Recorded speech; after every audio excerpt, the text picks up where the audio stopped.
तुभ्यां नमस्ते भुवनार्ति हराय नाथा।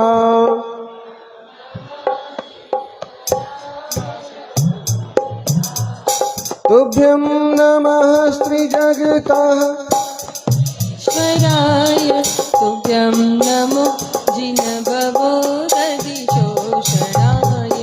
तुभ्यं नमो जिनभवो दधिशोषणाय। आदिनाथ भगवान की सुहाजिए संभवै नंदन सुमई पोम सुपास चंद जिन उपयंत सील से अंसा बास पूज्य जिन विमल अनंता। सुपूज्य जिन विमल अनंता। धम्म संति कुंठो अमल्ली मुनिसो बैणमिनय विमहल्ली। पासना महावीर महेशम वंदामि 24 जिनेशम। वंदामि 24 जिनेशम। वंदामि 24 जिनेशम। जिस उत्साह के साथ मुनि संघ की अगवानी की, उसी उत्साह के साथ जयकारा होना चाहिए। 24 तीर्थंकर भगवान की।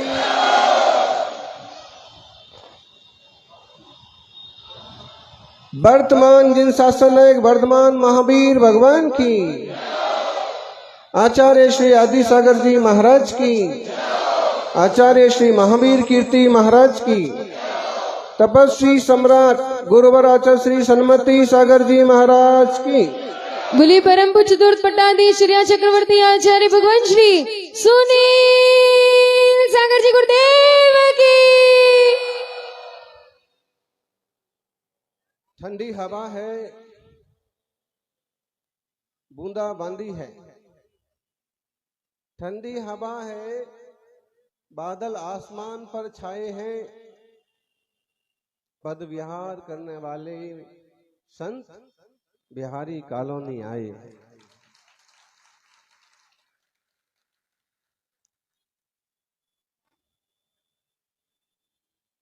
विवेक विहार बिहारी कॉलोनी। और जब वहां से निकले तो देवताओं ने भी गंधोदक की बरसात करके संघ के विहार की अनुमोदना की। और उतने थोड़े समय में विवेक विहार से दिल्ली से हम गाजियाबाद जाकर के आए। दिल्ली से विवेक विहार के बाद उस तरफ क्या है, सूर्यनगर कहां पर आता है, गाजियाबाद में आता है। दिल्ली में रहते थे और यूपी में शुद्धि के लिए जाते थे। श्रावक का व्रती होना क्यों जरूरी है, उसका प्रत्यय कल आया। कल ऐसा मन आया कि आज अपन किसी श्रावक के द्वार पर जाकर के पड़ गएंगे। और वहां से निकले, दिल्ली से निकले, यूपी पहुंचे। एक आदिनाथ भगवान हुए जो अयोध्या से निकले और आहार के लिए कहां पहुंचे थे, हस्तिनापुर पहुंचे। दिल्ली से निकले और यूपी पहुंचे। लगभग 3.5 किलोमीटर का चक्कर होने के बाद एक श्रावक जो व्रती थे वो अपने घर के द्वार पर यूं ही पड़गाहन कर रहे थे और विधि का नियोग मिल गया, पड़गाहन भी हो गया, चर्या भी हो गई। श्रावक का शुद्ध भोजन करना, व्रती होना और प्रतिदिन अतिथि संविभाग करना क्यों जरूरी है, वो आपको इस उदाहरण से समझ लेना चाहिए। जब हमें पता है कि हमारे आसपास मुनिराजों का संग है, निश्चित रूप से चर्या को निकलेंगे। और क्यों अपने भाग्य के द्वार बंद करके बैठे हो, आप भी अपने भाग्य के द्वार खोलिए और अपने द्वार का पड़गाहन कीजिए। जरूरी नहीं है कि मंदिर के पास खड़े हुए जो साधु लोग हैं उनके वहां ही पड़क जाएंगे। प्रतिग्रहण है।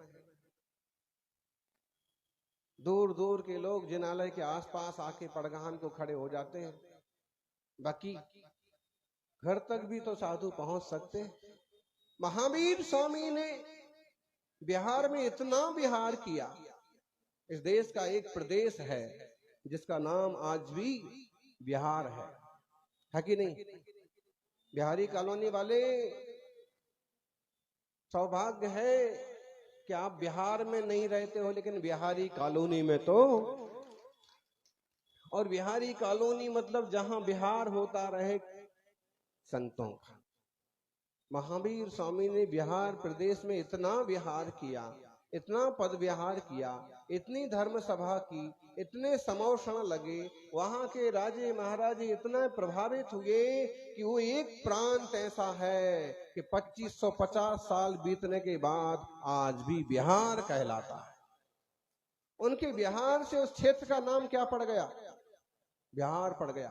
बंगाल में आज भी वर्धमान करके एक जिला है, बर्धमान करके एक जिला है। महावीर स्वामी ने पूरे देश में भ्रमण किया था और जन जन को जीने का संदेश दिया था।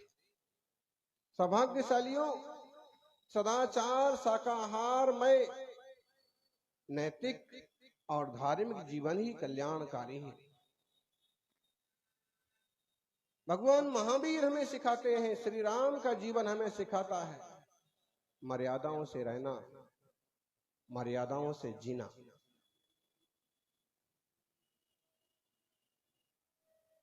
पंचदिवसीय प्रवास,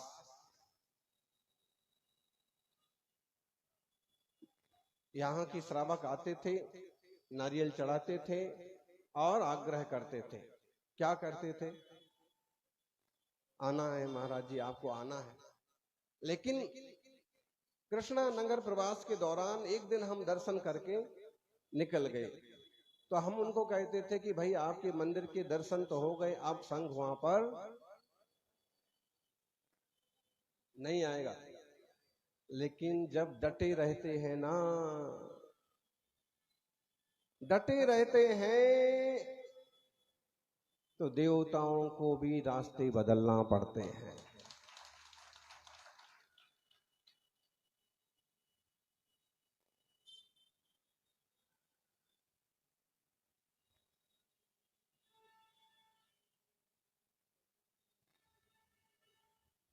कहते हैं एक गांव वालों से इंद्र देवता किसी कारण से नाराज हो गए।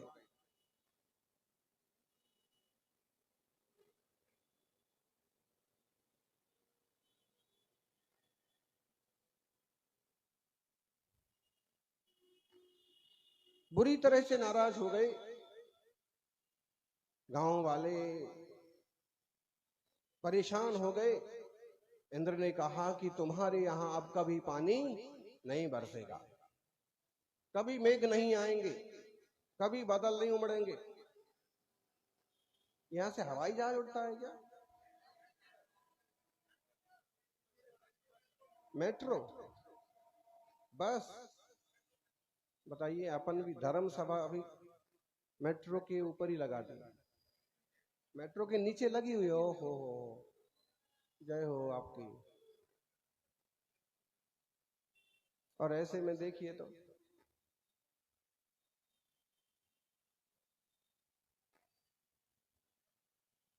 हुआ क्या, ये बात मालूम पड़ी तो पानी बिल्कुल नहीं बरसेगा। गांव के सारे लोग इकट्ठे हो गए और उन्होंने कहा कि प्रभु ऐसा अन्याय मत कीजिए, हो जाती है गलती, हम नहीं कर पाए, पूजा विधान नहीं कर पाए, हम आराधना नहीं कर पाए, भगवान की भक्ति नहीं कर पाए, आप इतना नाराज मत होइए, कुछ तो कृपा कीजिए।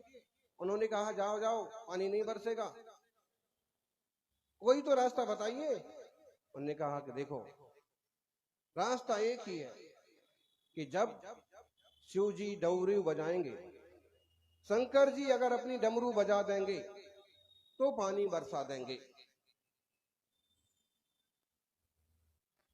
लोगों ने सोचा कि बात तो ठीक है, लेकिन शंकर जी को कहां खोजा जाए? और शंकर जी तो अपने मस्त मौला, लोग कहते भी हैं भोला, जब जी में जो आया सो बोला।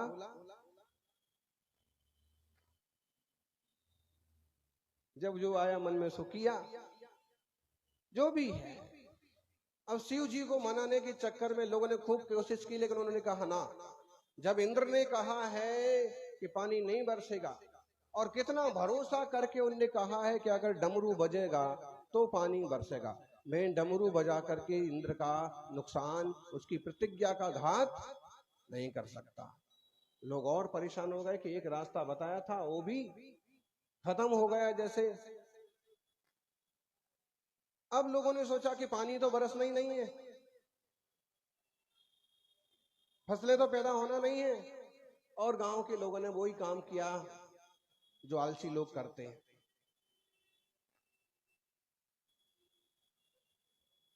आलसी लोग क्या करते हैं, खेतों पर जाना बंद कर दिया, घास फूस उखाड़ना बंद कर दिया, मिट्टी को सहेजना, बखरनी। खेती करने वाला है इसमें कोई? खेती करना आता है किसी को? आपको आता है? खेत पर कौन कौन गया है आप में से? इतने जने गए बस? अच्छा, खेती की कभी? हाँ, खेती करना, खेती की बातें जानना अलग ही बात है। ऋषभदेव भगवान ने कहा था कृषि करो या ऋषि बनो। तो पंडित जी क्या किया लोगों ने? खेत पर जाना ही बंद कर दिया, वहां घास फूस उगाया, वहां उसे निकालना बंद कर दिया। किसी तरह से जमीन को साफ करना, जमीन को खोदना, उसको समतल करना, उसको तैयार करना, कुछ भी करना बंद कर दिया। पता पड़ गया कि पानी तो बरसना ही नहीं है। इस बीच फिर भी एक आदमी ऐसा था, हर रोज हल उठाता, खेत पर जाता, हर रोज हल चलाता, हर रोज कचरा साफ करता, हर रोज खेत को बराबर समतल करता, हर रोज जो जो बनता उससे करता रहता। योग संयोग की बात, एक बार महीना तो निकल गया जेठ का, आषाढ़ का भी निकलने को आ गया, लेकिन पानी की बूंद भी नहीं। सावन के महीने में पानी बरसता है, लेकिन वहां पानी का कोई काम नहीं। लेकिन सावन का महीना ऐसा होता है कि कहते हैं शिव जी जो है सावन के महीने में तीर्थों पर इधर उधर घूमने फिरने के लिए जाते हैं। तो किसी यात्रा पर वो निकले थे विथ फैमिली, पार्वती जी भी साथ में थी। हाँ, श्रावक का धर्म है कि गृहस्थी है तो गृहस्थी का सम्मान करे, पति पत्नी है तो एक दूसरे का सहयोग करें, एक दूसरे के साथ रहें, एक दूसरे की समस्याओं को सुलझाएं। दोनों शिव जी और पार्वती उस गांव से भी निकले। उस गांव का हाल देखा पार्वती ने कि यहाँ तो भाई पानी की बूंद भी नहीं है, पेड़ पौधे सारे सूख गए, जानवरों की हड्डियां निकल आई, और लोग पता नहीं कैसे अपना जीवन चला रहे हैं, सबके गाल अंदर घुस गए हैं, हड्डियां हड्डियां दिख रही हैं। ओहो हो। उन्होंने शिव जी की तरफ देखा कि देखिए मामला क्या है। उन्होंने कहा कि देखिए पूरा किस्सा तुम्हें नहीं मालूम है। उन्होंने कहा किस्सा बताइए। पूरा किस्सा बता दिया कि इंद्र ने नाराज होकर के ऐसा कहा है। अरे भाई, इंद्र ने ऐसा कहा है, लेकिन डमरू बजाने की तो छूट आपको है। उसने कहा देखो पार्वती, तुम्हारा काम अलग है, हमारा काम अलग है। बाहर का सारा काम हम करते हैं, भीतर का काम तुम्हारा। चूल्हा चौका चक्की ये सब तुम्हें करना है, और बाकी सब तुम हमारे काम में बीच में मत बोलो। पार्वती ने कहा कि नाथ, अनाथ क्यों करते हो, नाराज क्यों होते हो? लोगों का हाल तो देखिए। उन्होंने कहा कि कुछ भी है, मैं डमरू बजा करके इंद्र का नुकसान नहीं करना चाहता। उन्हें जो इनको दिया है सौंप इनको भोगने दो। पार्वती ने कहा कि भाई जैसी आपकी मर्जी। इतने में देखा कि एक आदमी फिर हल लेके जा रहा है, फिर खेत जोत रहा है, फिर मेहनत कर रहा है। पानी तो कहां से लाया, कितना पिया ना पिया, लेकिन पसीना खूब बहा रहा है। तो पार्वती ने कहा देखिए एक आदमी इतनी मेहनत कर रहा है। शिव जी ने कहा कि बेकार है मेहनत करना, पानी बरसने वाला है ही नहीं। अरे भाई, जब 2 साल से पानी नहीं बरसा तो अब पानी क्या बरसेगा। लेकिन देखिए स्वामी, फिर भी ये कैसे पूरी मेहनत से, पूरी बुद्धिमानी से, पूरे विवेक से और हल चला रहा है, जो जिस ढंग से जो कुछ करना पड़ता है, ये कैसे अभ्यास कर रहा है कि कभी पानी बरसेगा तो उसके पास जाके पूछा देवी जी ने कि भाई क्यों ऐसा करते हो, जब तुम्हें पता पड़ गया कि पानी बरसने वाला नहीं है। उसने कहा कि माता जी, कभी सौभाग्य से पानी बरस पड़ा तो खेत में कुछ तो उगेगा, और अगर मैंने हल चलाना छोड़ दिया, मिट्टी को संभालना छोड़ दिया, तो मैं तो भूल ही जाऊंगा। जैसे आजकल कई सारी अम्माएं रोटी बनाना भूल गई ना, दाल बनाना भूल गई। कई सारी अम्माएं जब थाली दिखाती है तो लौकी की सब्जी को बोलती हैं तुअर की सब्जी, तोरई की सब्जी, तुअर की दाल को बोलती है मूंग की दाल। वो रंग नहीं पहचान पाती, वस्तु का वो सिस्टम नहीं पहचान पाती। ये हाल है। फिटकरी और नमक का गोलमाल तो आम चीज है।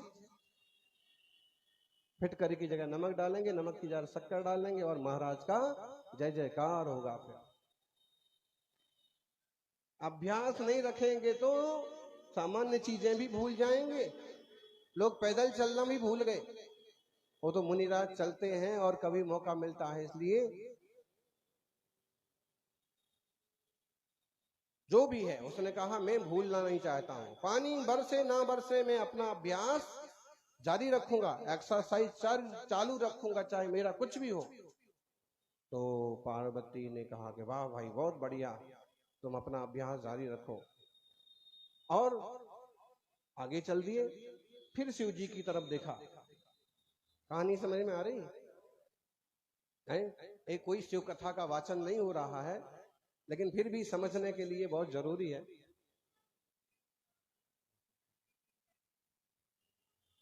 शिव जी की तरफ देखा, देखा स्वामी एक सादा इंसान, वो कहता है कि मैं भूल ना जाऊं, इसलिए मैं बारंबार हल चला रहा हूं। आप तो देवता हैं, आप भी तो भूल सकते हैं।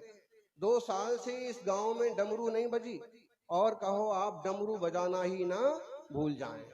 शिव जी उनने कहा बात तो सही है, मेरी डमरू किधर है, मैं भूल तो नहीं गया। और उनने लिया कि डमरू बजाना भूल तो नहीं गया, और पकड़ा डमरू और भूल तो नहीं गया कहीं डमरू बजाना, और डमरू बजाना भूल तो नहीं गया। ये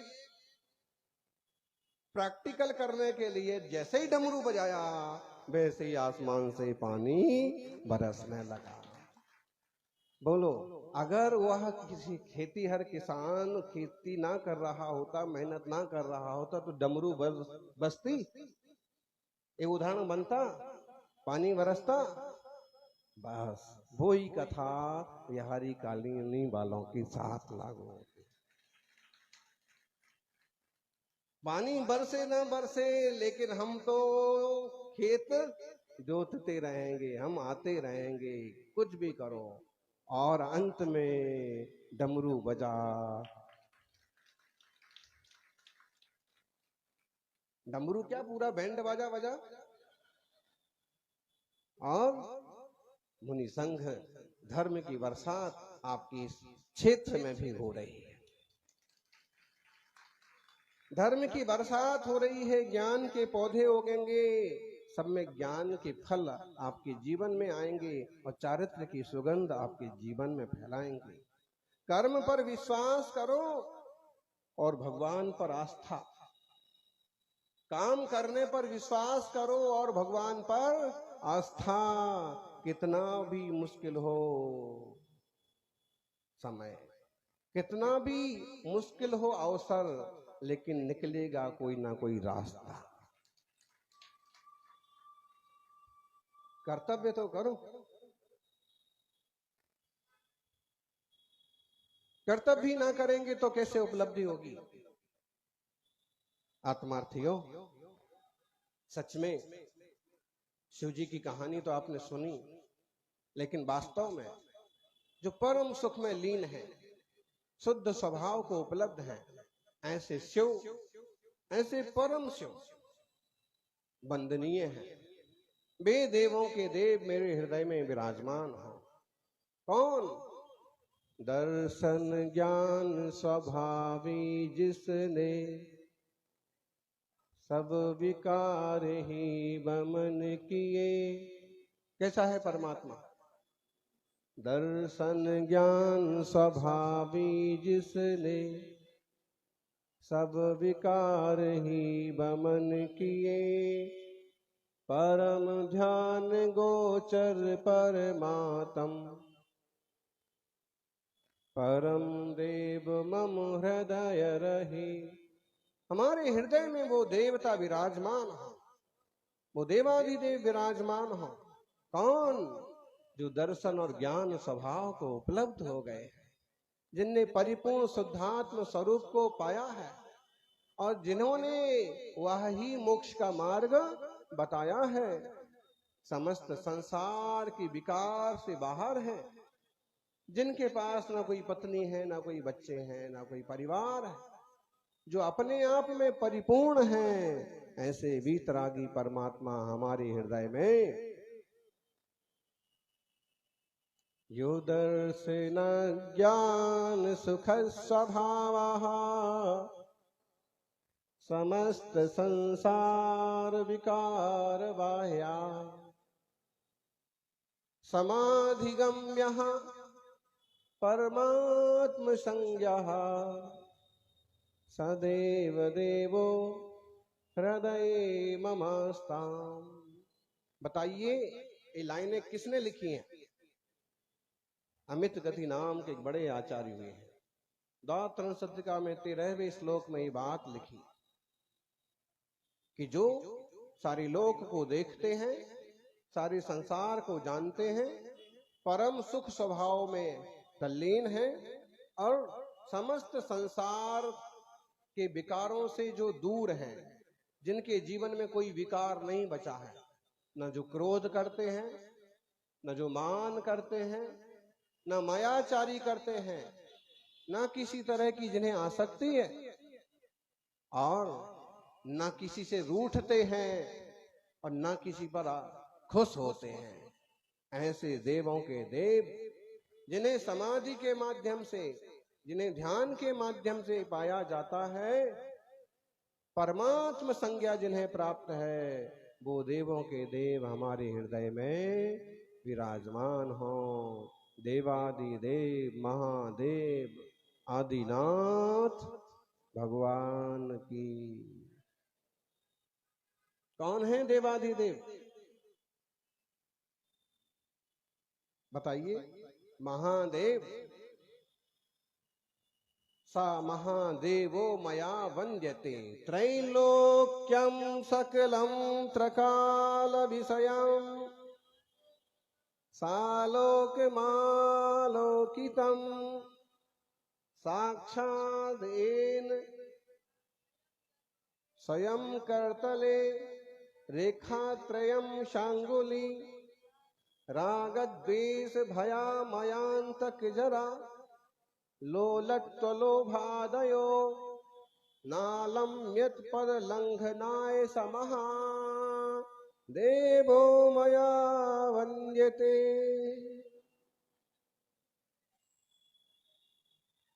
कौन सा महादेव बंद है?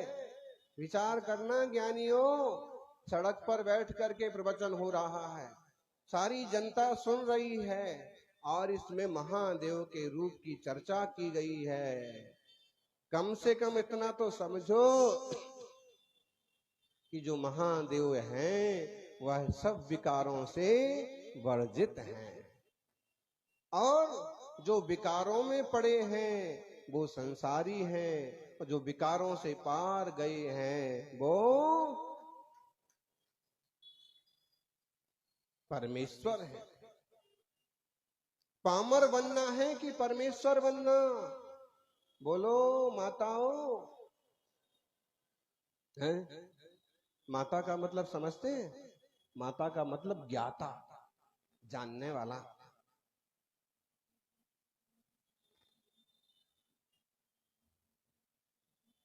पामर बने रहना है कि परमात्मा बनना है? महावीर स्वामी कहते हैं कि संसारी आत्मा ठीक ढंग से सम्यक पुरुषार्थ करे, सारे विकारों को मिटाए तो यह आत्मा भी परमात्मा बन जाएगा। सौभाग्यशालियों, पंचान्नी का महोत्सव आपके यहाँ हो रहा है। कौन सा महोत्सव? पंचान्नी का। आप कहोगे महाराज जी अष्टान्निका तो सुना है, अष्टान्निका में 8 दिन होते हैं और सिद्ध चक्र का विधान होता है। ज्ञानी वो नंदीश्वर के दिन है, नंदीश्वर विधान भी होता है। मुख्य रूप से तो नंदीश्वर की ही आराधना होती है। और अगर श्रावक चाहते हैं तो दूसरी पूजा आराधना भक्ति करते हैं, पूरे समाज को जोड़ते हैं, युवाओं को जोड़ते हैं, धर्म ध्यान में चित्त लगाते हैं। वो तो समझ में आता है। ये पंचान्निका कहां से आया भाई? पंचान्निका मतलब 5 दिन अन्निका, 5 किरणें, 5 दिन। पंच कल्याणक तो नहीं हो रहे हैं, लेकिन पंच कल्याणक से कम भी नहीं है।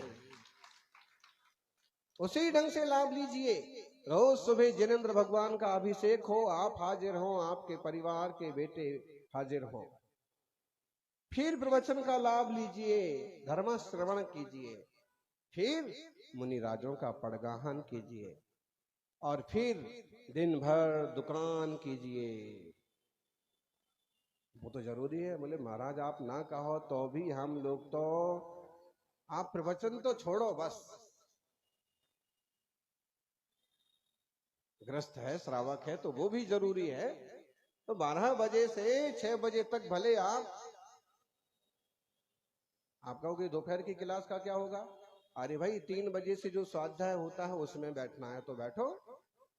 मुनि राजों के पास, माताजियों के पास जो स्वाध्याय होता है 1:30 बजे से, उसमें बैठना है तो बैठो। नहीं बैठना है तो 6:30 बजे तक तो मंदिर वापिस पहुंच ही जाओ, ताकि श्री जी की मंगलमय आरती करने का सौभाग्य सबको मिले। उसके बाद फिर नई पीढ़ी के हिसाब से कोई सांस्कृतिक कार्यक्रम करो, भक्ति करो, और उसके बाद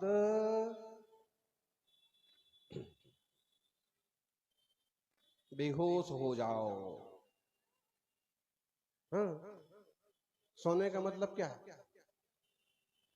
6, 7, 8 घंटे के लिए लोग बेहोश हो जाते हैं। ध्यान रखना, नींद छोटी मौत है, मौत बड़ी नींद है। कहते हैं ना, बोले वो हमेशा के लिए सो गए, उसके बाद हमेशा के लिए सो गए मतलब कब उठेंगे? अब कब नहीं उठेंगे। हमेशा के लिए नहीं सोए मतलब उठेंगे, लेकिन अभी तो मरे के बराबर ही है। समझना, सोना एक तरह से थोड़ा मरना है, इसलिए ज्यादा सोने के चक्कर में मत पड़ना। पंडित जी बहुत हो गया सोना, अब सोना नहीं है और खोना नहीं है, अब तो पाना ही पाना है। अंकलिकर आचार्य से सीखो, जिनने उस जमाने में भी कठोर तपस्या का रास्ता अपनाया। महावीर कीर्ति, शांति सागर, सन्मति सागर, विमल सागर, और एक से एक जिज्ञास साधक हुए। विद्यानंद, देशभूषण। श्रमणों की परंपरा सिखाती है आलसी मत बनिए। तपस्वी सम्राट कहते थे श्रावकों, संत बनो,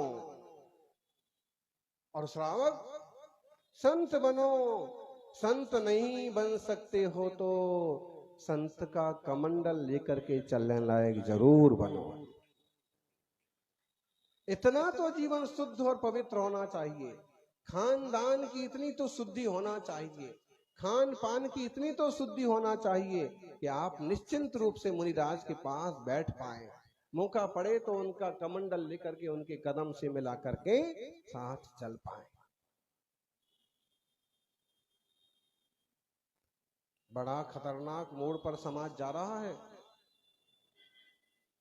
कल एक सज्जन आए, रोने लगे, बोले महाराज जी मेरे परिवार का वापस कभी संयोग होगा कि नहीं होगा?